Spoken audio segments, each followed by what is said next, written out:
ألهاكم. بسم الله الرحمن الرحيم. الحمد لله وصلى الله وسلم وبارك على نبينا محمد وعلى آله وصحبه وسلم. أما بعد، إخواني في الله، بارك الله فينا وفيكم. الله akubarikini sana ndugu zangu kwa kile ambacho mmekitanguliza mbele ya Allah subhanahu wa ta'ala katika sadaqa, na kupeni bishara njema. Hii kazi mnayoifanya ya kutoa katika njia ya Allah subhanahu wa ta'ala ni kazi iliyotukuka, ni miongoni mwa kazi ambazo kwamba zimetukuka, hivyo tuzidi kutoa zaidi. Na ikhwani fillah, niwaambie tu ya kwamba kile mnachokitoa ndicho cha kwenu, ama kile mlicho nacho hivi sasa katika majumba na magari na vinginevyo katika miliki yenu, hivyo ni kwa ajili ya warithi wenu.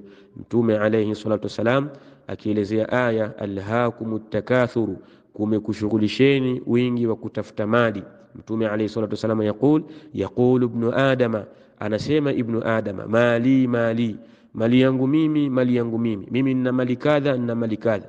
Wa halaka min malika illa ma akalta fa afnaita, na una nini wewe katika mali yako isipokuwa ile ambayo umekula ukaimaliza, hiyo ndio mali yako.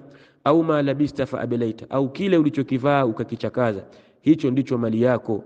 Au ma tasaddaqta fa amdaita, au kile ulichokitoa sadaqa ukakipitisha, hiyo ndiyo mali yako. Hivyo mali zetu sisi ni zile ambazo tunazozitanguliza mbele ya Allah subhanahu wa ta'ala, ndio mali zetu. Ama hivi tulivyo navyo kwa hakika si vya kwetu, ni kwa ajili ya warithi wetu.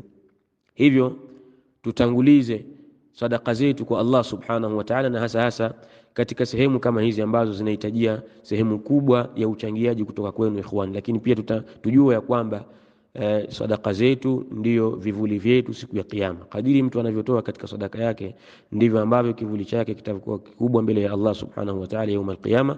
وصلى الله على نبينا محمد وآله وصحبه وسلم. السلام